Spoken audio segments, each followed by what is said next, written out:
Dalam diskusi dengan sejumlah pimpinan redaksi media nasional di Hambalang akhir pekan lalu, Presiden Prabowo Subianto menegaskan kembali arah kebijakan pemerintahannya. Ada 3 fokus utama pemerintahan. Pertama, mewujudkan BUMN yang bersih dan bebas praktik korupsi. Kedua, memperkuat sektor swasta agar tumbuh lebih kuat. Dan ketiga, membangkitkan koperasi sebagai pilar ekonomi rakyat. Selain itu, Presiden juga menanggapi tuntutan aksi 17+8. Menurut Presiden, tuntutan tersebut masuk akal dan bisa dibicarakan bersama untuk menemukan solusi terbaik bagi semua pihak. Kira kita pelajari, sebagian masuk akal, sebagian kita bisa berunding, kita bisa berdebat, ya kan? Ya, saya katakan tuntutan, saya kira banyak yang masuk akal, ya kan? Banyak yang menurut saya normatif, ya kan?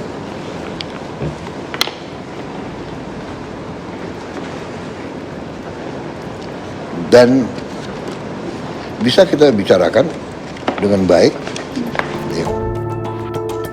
Sementara terkait dinamika aksi demonstrasi, Presiden menjamin aparat keamanan akan bertindak proporsional dan profesional dalam menjaga ketertiban. Dan jika ada tindakan yang dilakukan di luar kewenangan dan aturan yang ada, maka pelakunya harus bertanggung jawab sesuai dengan kesalahannya. Presiden menutup pertemuan dengan penegasan, pemerintah hadir bukan hanya untuk membangun ekonomi, tapi juga memastikan keadilan dan kesejahteraan bagi seluruh rakyat Indonesia. Sebenarnya ini bukan menjadi pertemuan pertama antara Presiden Prabowo Subianto dengan para pemimpin redaksi TV nasional, media nasional, tapi ini jadi pertemuan yang juga menarik karena cukup lama, pembahasannya cukup banyak yang disampaikan oleh Presiden Prabowo Subianto dan kabarnya ada 3 poin utama. Cukup lama nih alot kayaknya jangan.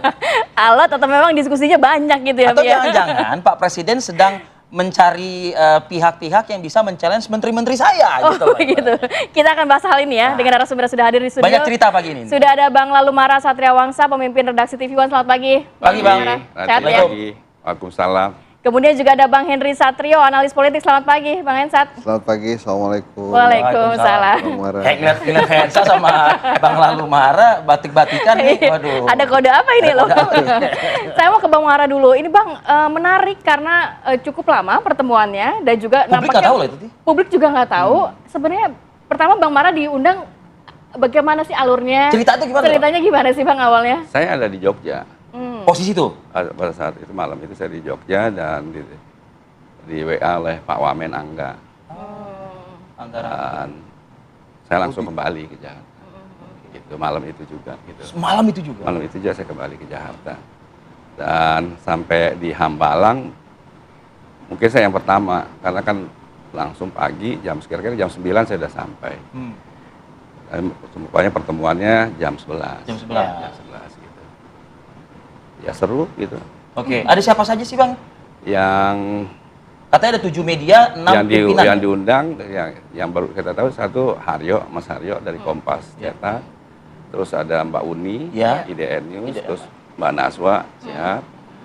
Terus Mbak Retno Pinasti, SCTV, dan Mas Alvito Dinova, Detik, sama Didit dan Mas Julpan dari Total Politik ya. Itu Ari juga. Ari. Tapi Pak Presiden sendiri atau memang didampingi oleh menteri-menteri lainnya saat pertemuan? Pada awalnya kan kita mengikuti, beliau mengundang kita juga ikut dalam presentasi Badan Gizi Nasional, Pak Dadan. Itu aja 3 jam. 3 jam. Terus kita habis itu ada presentasi dari Pak Menko Julhas soal koperasi merah putih dan soal sampah jadi listrik. Terus Pak Trenggono soal desa nelayan. Terus Pak Saifullah Yusuf soal solar rakyat. Tentu setelah itu baru ada diskusi panjang dengan kita. Setelah itu yang baru intensnya itu setelah itu? Iya, kira-kira pukul 18.30. 18.30. Gini Bang, kan alasan mungkin tidak diketahui, ya gitu kan. Beda dengan yang pertemuan April ya Bang ya? Tapi ini menunjukkan bahwa yang kita tangkap bahwa beliau ingin terbuka, menunjukkan bahwa libur-libur juga kerja, Tetap kerja, iya. gitu, dan presentasi lagi ke Jogja aja ini. disuruh. Dan memperlihatkan mungkin gerak cepat nantinya Presiden akan secara terbuka menyerap dari tuntutan rakyat ini. Dan ya, Bang? kita diberikan kesempatan untuk men-challenge bertanya. Ke menteri-menteri dan pemangku pada saat BGN yang pertama bertanya Mbak Uni soal, terus yang kedua kalau saya bertanya soal satu, kalau dilihat data BPS, belanja yang dilakukan oleh BGN itu tercermin lewat fast moving customer good-nya kita kan plus 7%. Iya, iya. Tapi saya tanyakan di sisi lain saya sampaikan bahwa indeks penjualan real itu minus 5,1% month on month dan 0,3% year on year. Artinya daya beli menengah ke bawah ini ada trennya penurunan, ada pelemahan gitu.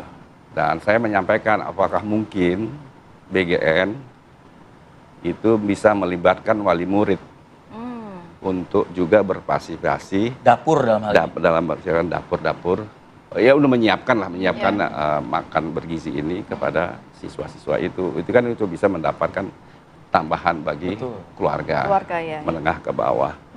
Memang Pak Dadan pada saat itu menyampaikan itu juga iya, tapi sekarang fokusnya soal higienis dulu gitu. Iya. Jadi, Berangkat dari temuan-temuan kejadian. Iya, jadi SP. Tapi kalau dilihat dari kajian-kajiannya secara statistik Pak Presiden bilang kecil, tapi tetap beliau concern soal itu, malah sampai diminta untuk siapkan soal yang traynya itu untuk dipakai air panas segala macam. Kan beliau soal itu kan concern soal yang terlalu detail. Tapi target 82 juta ini Desember Akan tercapai nggak? akan tercapai nggak tuh, Bang? Insya Allah tercapai menurut data minimal ya Januari beliau bilang. Iya, Tapi- maksimal Januari. Dan beliau tidak memaksa untuk buru-buru juga. Oke. Ya terus yang penting bertahap ya. Kesempatan hadir untuk berdiskusi juga yang dilibatkan oleh Presiden dengan para pemangku kebijakan, apalagi Bang, selain makan bergizi gratis gitu? Ya, Karena kan pada ada saat- juga Menteri KKP, ada Menteri. Ya pada saat habis itu pada sesi kedua kita diundang juga, tapi saya juga bereaksi pada saat Pak Julhas menyampaikan soal kita akan memanfaatkan sampah sebagai energi listrik. Tambak. Sampah jadi Sampah listrik. sorry, jadi sampah. listrik. Sampah jadi listrik. Apa kriteria Dan dari itu luar biasa menurut saya, ada suatu terobosan dari Presiden, keberanian Presiden bahwa Kepres kalau nggak salah beliau sebut bahwa per KWH itu 20 sen. Terus saya mempertanyakan betul 20 sen nih Pak Presiden, karena kan selama ini PLN beli 7 sen per KWH, Iya, saya iya. sampaikan gitu. Apa tidak nanti akan aparat memantik penilaian dari aparat hukum, ada suatu pasal yang mengatakan bahwa memperkaya orang lain. Iya. Dan tidak, karena ini kita bicara soal energi terbarukan. Dan kalau ini dilaksanakan, saya kira habis. Semua orang pasti mau. Nah ini sebuah terobosan. Dan kalau kita lihat kan Pak Presiden ini ingin selalu menghapus hambatan-hambatan kan. Iya. Hambatan-hambatan itu. Kalau kita lihat soal pupuk pun kan beliau hambatan. Data lain juga saya sampaikan lah, indeks nilai tukar petani itu sekarang kan 125. Karena itu ada terjadi suatu penurunan ya, penurunan orang miskin di pedesaan. Karena apa? Petani sekarang nilai dapat gain, dapat keuntungan dengan 125 sekarang itu kan berarti kan kalau 100 indeksnya 100 baru impas. Iya, Kalau minus di bawah itu berarti rugi. Nah, penetrasi dari soal pupuk ini dampak dan kebijakan membeli gabah 6.500 itu kan itu double. Iya. Yang selama ini kan sekitar 3.500 4.000. Sekarang dibeli gitu. Itu terkait mengenai sampah yang menjadi listrik. Tapi yang menjadi perhatian juga dari masyarakat saat membaca Akhir-akhir berita ini. ini dan Ya. juga potongan cuplikan ini. Beliau terbuka. Beliau menjawab soal tuntutan-tuntutan itu. Beliau sampaikan seperti yang disampaikan yang kita Lihat di siarkan juga di Iya. media di TV. Yang 17+8 itu. Iya, semua dia bilang ada yang masuk akal, Masuk ada yang akal. tidak masuk akal. Yang soal tidak masuk akal yang soal TNI. Tapi kan beliau kan mengacu bahwa approval rates-nya TNI kan paling tinggi, 80% lebih Yes. hasil survei. Oke. Dan TNI kan dari rakyat dan untuk rakyat. Dan kalau lihat ada acuannya kemarin kan TNI itu kan diminta Iya. oleh Ya. Polri Ya, gitu. tanggal 30 Agustus. Gitu. Jadi beliau terbuka dan berharap bahwa menyampaikan aspirasi itu dengan baik. gitu, dan setiap masalah harus dikomunikasikan dengan baik, harus ada solusinya, dan tidak dengan aksi anarkistis seperti ini, gitu. Merusak, dan justru beliau menganggap bahwa itu tidak Kalau kepentingan umum, mengganggu kepentingan umum. rencana tim investigasi independen juga disampaikan ya? Disampaikan, beliau terbuka. Akan segera berarti ya Bang ya? Ya, beliau, kalau yang saya lihat, beliau menyerahkan pada aparat penegak hukum gitu. Tapi beliau sudah bersikap bahwa ini harus diselesaikan dan berharap bahwa semuanya sesuai proporsional dan dipilah-pilah lah yang mana yang menyampaikan aspirasi benar ya jangan dikriminalisasi kata beliau. Tapi yang telah melakukan anarkistis itu yang perlu diusut gitu. Oke, saya ke Bang Henry Satrio. Pelibatan media dalam cocok nggak katanya itu pengawasan setiap kebijakan gitu misalnya ya kan yang dilakukan oleh pemerintah, termasuk juga mengundang media juga untuk bersharing, bercerita, mendengarkan juga masukan pasca kejadian 25 sampai 31 Agustus. Ini positif dari aspek situasi politik kita saat ini. Positif banget, bahkan saya pernah mengingatkan pemerintah waktu terjadi 25-28 itu, saya ingatkan bahwa ini saatnya pemerintah kembali melibatkan media massa dalam penyampaian programnya. Karena selama 10 tahun belakangan itu kan, influencer ini jadi top of mind-nya pemerintah gitu. Jadi ada apa-apa influencer, bahkan ada istilah geng IKN kan, influencer yang diajak ke IKN itu kan. Nah kemarin itu pada saat ada gonjang-ganjing penyampaian aspirasi yang keras sekali kemarin itu, terburuk ya pasca reformasi, influencer kan seperti tiarap tuh. Nah menurut saya emang ini saatnya media massa kembali dilibatkan. Yang kedua, pada saat ini kan bisa dikatakan nggak ada oposisi memang ya. Jadi artinya semuanya sesuai dengan apa yang diinginkan oleh Pak Prabowo. Pak Prabowo rangkul semua, terus elit politiknya rukun semua. Nah maka peran media massa, masyarakat sipil, akademisi, mahasiswa untuk memperhatikan atau mengawasi, mengkritisi pemerintah ini jadi penting. Justru saya juga ikutan pengen nanya-nanya ini ke Bang Mara. Ikutan pengen diundang. Kenapa nggak diintip pertanyaan sama Bang Mara? Oh karena itu mungkin pagi ini Anda pakai batik seperti kayak Bang Lalu Mara ya? Ini saya emang agak-agak intip dari ocok-ocok lah. Apa yang pengen ditanya sama Bang Mara? Jadi ada beberapa hal ya. Tadi yang pertama menteri-menteri itu saya perhatiin tuh, saya hitung tuh. Oh ini tentang koperasi Zulhas ya. Kan kebayang tuh kalau yang datang Budi Ari, senennya kena reshuffle gitu. Jadi ini sempat di-spill nggak reshuffle ya. Terus kemudian yang kedua, ada nggak sih obrolan tentang penjarahannya rumahnya Bu Sri Mulyani misalnya hari itu. Nah kemudian ini sidebar-nya, maksudnya sidebar-nya ada nggak obrolan ke situ? Iya, gitu obrolan kedua ini nih tentang reshuffle. Kemudian kan kelihatannya nih Pak Prabowo, kalau kita pengen reshuffle nggak usah diomongin. Kalau nggak diomongin kejadian reshuffle gitu. Tapi kalau kita omongin, kita nggak ada ngomongin loh kemarin. Iya, kalau kita omongin pokoknya nggak jadi aja reshuffle. Udah tembak-tembakan tanggal nggak jadi. Makanya ini saya tanya, nih kalau sampai ke spill kan berarti wah udah tahu nih media. Tapi kalau memang rapi tuh, jangan-jangan Menteri Angga juga nggak tahu tuh Wamen Angga tuh kalau dari reshuffle. Nah terus yang terakhir kan ekonomi kan 3 yang disebut ya Bang. BUMN, swasta dan koperasi. BUMN sama swasta baru lah, udah lama lah. Tapi koperasi ini terus-terusan diselipin. Seberapa intens sebetulnya Pak Prabowo itu mengharapkan koperasi bisa sekuat BUMN dan swasta? Karena kan ini seperti David and Goliath nih kan. Menarik poin-poin yang disampaikan oleh Bang Hensat. Tapi saya pengen yang satu-satu dulu. Mungkin Abang kesini. Jadi kita bertiga nih. Satu-satu. Kan ini hadir ya. Jadi kalau mulai udah najep. Tapi tahan dulu ya. Nanti kita akan sambung lagi ya Bang di segmen berikutnya ya. Tetap bersama kami di Apa Kabar Indonesia Pagi. Ya, kita menyambung pertanyaan dari presenter Henry. Kohos. Bang Mara. Satgas Kritik. Oh gitu ya. Bang Mara, banyak nih poin tadi dari Bang Hensat. Ada terkait kalau sidebar-nya apakah dibahas mengenai penjarahan yang dilakukan di rumah Ibu Sri Mulyani. Kemudian reshuffle kabinet sempat di sounding nggak pada saat itu?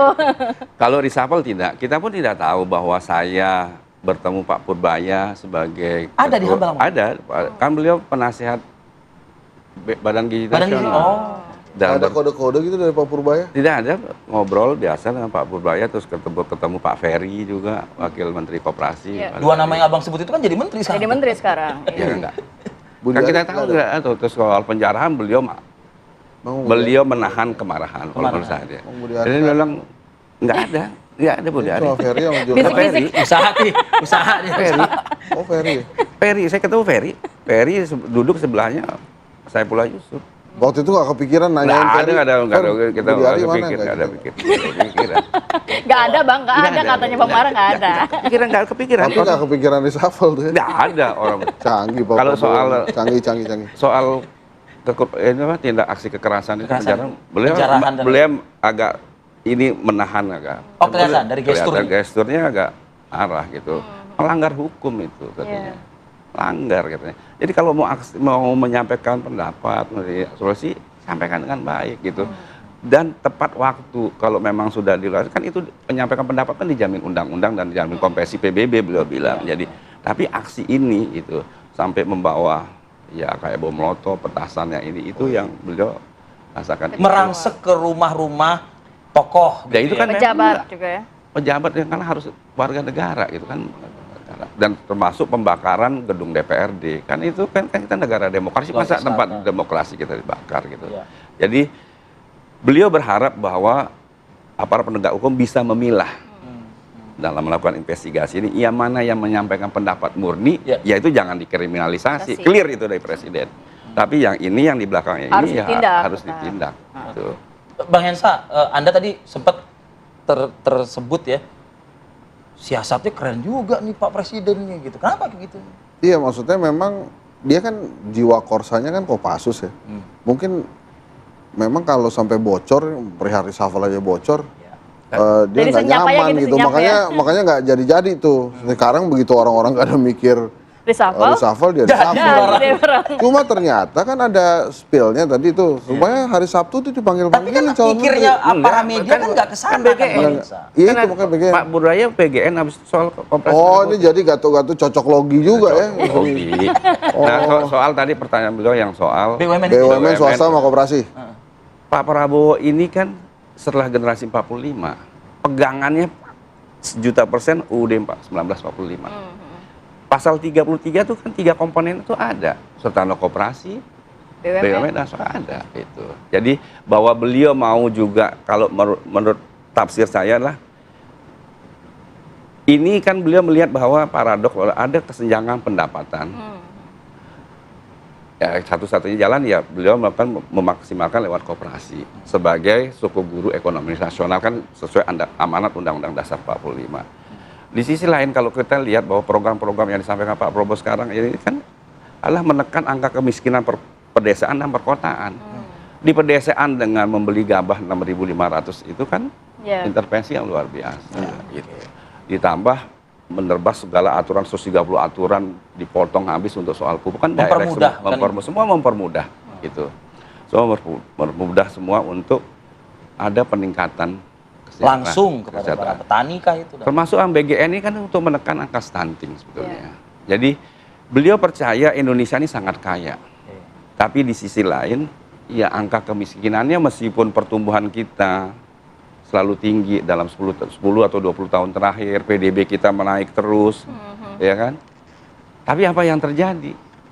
Kan selama 20 tahun ini capital outflow-nya juga ratusan miliar dolar. Tinggi juga. Angka kemiskinan juga naik. Angka penurunan kelas menengah juga terjadi. Jadi ya itu jadi beliau bilang bahwa pertumbuhan yang ingin beliau lakukan iya yang menciptakan pemerataan pendapatan ekonomi. Boleh nggak saya yang nanya? Anda diundang tuh untuk saya tanya. Karena penasaran ini. Jadi tadi yang disampaikan oleh Bang Mara yang memang hadir bersama dengan Presiden dan para jajaran menteri juga yang diundang gitu ya. Semangat tadi itu loh Bang Hensa yang ingin diwujudkan oleh Pak Prabowo di setiap lini ya kan BUMN, koperasi dan lain sebagainya. Swasta ya. Pertanyaannya dengan kocok ulang yang sudah dilakukan. Kan itu kan pertanyaan. Keinginan mimpi yang tadi disampaikan oleh Bang Mara ini menurut Anda bisa direalisasikan secara cepat gitu. Nah itu kan inline itu ya. Tadi BUMN swasta dengan koperasi. Menteri koperasinya baru. Menteri Keuangannya juga baru. Yeah. Jadi artinya apa yang disampaikan hari Sabtu walaupun nggak ada gejala-gejala mau reshuffle itu nggak kelihatan. Nah, itu tafsir lu aja. Iya, tafsir gue.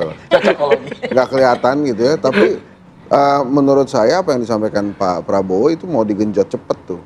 Karena kan tentang Apalagi dengan menteri-menteri yang mungkin Yang sudah baru. senafas ya kayaknya gitu. ya, Sejalan sudah begitu ya? senapas. Cuma kan sekarang kan begini satu-satu nih. Kalau Menteri Keuangan kan memang masih ada PR dengan pasar ya. Ya. Dia masih perlu membuktikan diri bahwa dia memang tepat. Karena salah satu kritikan ke Pak Purbaya yang terbaru itu bukan tentang komunikasi politiknya justru, Tapi? tentang ketakutan pasar bahwa dia terlalu nurut sama presiden. Sehingga bisa ada intervensi-intervensi termasuk terkait dengan burden dengan bank sentral misalnya. Nah itu dia takutnya lebih masuk ke intervensi bank sentral terhadap perekonomian di Indonesia. Nah itu yang harus dibuktikan tuh. Nah kalau koperasi ini kan wajar juga Pak Prabowo memberikan itu ke orang Gerindra karena kan 80.000 titik ini. Enggak jumlah bebas. sedikit. Beliau bilang bebas tidak ada partai politik soalnya itu saya koreksi itu. Oh, Enggak iya. boleh semua. Jangan dikaitin ke Nggak ada partai politik di situ. Nggak maksud saya kan, saya kan secara politis saya lihat bener tuh Pak Prabowo dengan 80.000 titik kekuatan itu harus memang dipegang oleh orang-orang yang dia percaya. Percaya, oke. Yang bisa mentransfer ide pemikiran kan begitu. Iya, yang dan kerjanya juga cepat menterinya. kan. Menterinya. Bener kan? Bukan ya kan dia boleh kan hak prerogatif presiden kalau soal menteri. Gua harus dukung Bang Mahar dong. Berarti kalau saya bertanya ke Anda lagi gitu, berarti menteri sebelumnya mungkin kurang bisa mentransfer gitu. Nggak, menurut saya mungkin Ferry lebih cepat lah kerjanya. Nah, oke. Kira gitu. Kan dia memang orang LSM soal itu. Iya, kan. Iya. Saya boleh nanya. Bang? Boleh silakan Pada Bang. Kita saat kasih pertemuan kesempatan. itu Bang, kan sebelumnya beliau ada foto boyband tuh ya dengan Putin, Xi Jinping dan Jong Un gitu. Pada perayaan parade militer itu kan. Nah itu disebut nggak? Apa sih maksud tujuannya sampai kemudian dia mau berfoto dengan quote Dia unquote tidak Blok ngomong. Timur ya? Tidak ngomong. Oh nggak ngomongin itu ya? Padahal saya pengen tahu juga tuh dari sisi geopolitik tuh maksudnya tuh apa gitu kan Nggak sampai itu? ke sana mungkin pembahasannya. Oh, ya. Tapi Mbak Uni dan Mbak Naswa itu fokus pada 17+8. 17+8. Akhirnya beliau. Karena memang menjadi perhatian di negeri kita saat ini kan soal itu 17+8. gitu kan. Ya sebetulnya kan kalau kita mau gali lagi 17+8 itu kan intinya adalah keadilan sosial. Nah kemudian di satu sisi secara geopolitik Pak Prabowo bekerja samanya dengan BRICS dan kemudian ada Rusia, Cina dan Korea Utara Korea kemarin Utara. tuh fotonya. Semua beliau kerjasama termasuk Trump juga kerjasama dengan Kerjasama. baik dan kita Nah, itu kalau lihat maksudnya kemarin hasilnya dibahas. Kan kita masih non-blok juga. Artinya Bang, boleh kita mengatakan kita tetap non-blok ya? non-blok dia pegang. Iya. Nggak ada timur, nggak ada Tidak barat ada, begitu. Tidak. Jadi mungkin ada pertemuan nggak itu? selanjutnya Clear. bukan dengan Ya, clear, mungkin habis ini kita foto, Karena enggak Anda foto lagi. Anda mungkin ada sempat kok sampai bela-belain 8 jam gitu maksudnya begitu. Iya, 8 jam hanya untuk mengikuti acara itu gitu. Terus kemudian kan berfoto dan kelihatannya kan memang bangga banget tuh. Nah mungkin abis itu ada acara-acara lain kali Bang sama Blok Barat ya. Jadi memang Sampai saat ini kan lihatnya jelas gitu. Kalau Non-blok lihat ya. bagaimana komunikasi dengan Presiden Trump juga bagus, Presiden yang gula semua oke semua. Oke, saya tuh tadinya kalau misalnya itu dibahas itu akan jadi menarik. Kalau karena yang saya tafsirkan ekonomi beliau kan adalah ada geopolitiknya. menjalankan Undang-Undang Dasar 1945 yang esensial kan menjaga seluruh tumpah darah Ya. Indonesia Iya. itu. Dan isu kan soal di aman jelas kita harus non-blok, jelas banget. mungkin saat ini juga fokusnya Pak Presiden adalah untuk dalam negeri terkait stabilitas ekonomi, Ya, mungkin karena keamanan, kejadiannya. aspirasi suara rakyat. Poin penting dari Abang terkait hal itu? Enggak, sebetulnya kan kalau ekonomi itu kan mau tidak mau harus kita membahas juga tentang geopolitik ya. Iya, iya. Tentang internasional itu gimana gitu. Makanya tadinya saya pikir Presiden juga membahas situasi kondisi geopolitik Ya. yang ditarik Loh, kalau ke keadaan dilihat ekonomi nasional. Kebijakan Trump yang paling rendah kan Indonesia dapat Iya, tarifnya. kemarin Kan itu berarti berkeberhasilan kan. Impor itu ya. Keberhasilan bahwa ekspor kita kena tarif kan Pajak, ya. 19 paling rendah kan. Oke. Dibanding negara lain. Oke. Artinya kan komunikasi politik bagus dengan Oke. Presiden Trump. Nah, bicara komunikasi terakhir Bang Hensa. Pelibatan media Ya. secara langsung sekali lagi nih untuk menjadi dalam kutip watchdog itulah ya Bang ya mungkin Iya, iya. terhadap kebijakan. Kita lebih kepada menyampaikan apa yang sesungguhnya terjadi. Gitu. Nah itu maksud saya merasakan betul pada saat 25 dan 28 itu pemerintah menginginkan ada pesan-pesan komunikasi yang adem dari media-media massa prominent gitu. Iya, iya. Yang mungkin pada saat itu tidak dilakukan oleh banyak influencer gitu kan. Nah ini menurut saya jadi momentum yang bagus untuk media massa gitu ya, untuk kembali menjadi pilar keempat demokrasi. Itu luar biasa. Ya terima kasih atas masukan saran Pak ya. Hensat. Baik, ini kayaknya lebih asik nanti ngobrolnya dilanjutkan lagi nanti ya di belakang kamera ya. Ini udah. Udah dong. Loh, Terima kan kasih itu banyak. Di Hambalang 12 jam. Ya, iya. Cukup di sini nggak habis, durasinya habis. Makasih banyak Pak Mara, Bang Hensat sudah hadir pagi hari ini. Bang Hensat, terima kasih ya. Ya, terima kasih, Pak. Assalamualaikum. Bang Mara, terima kasih.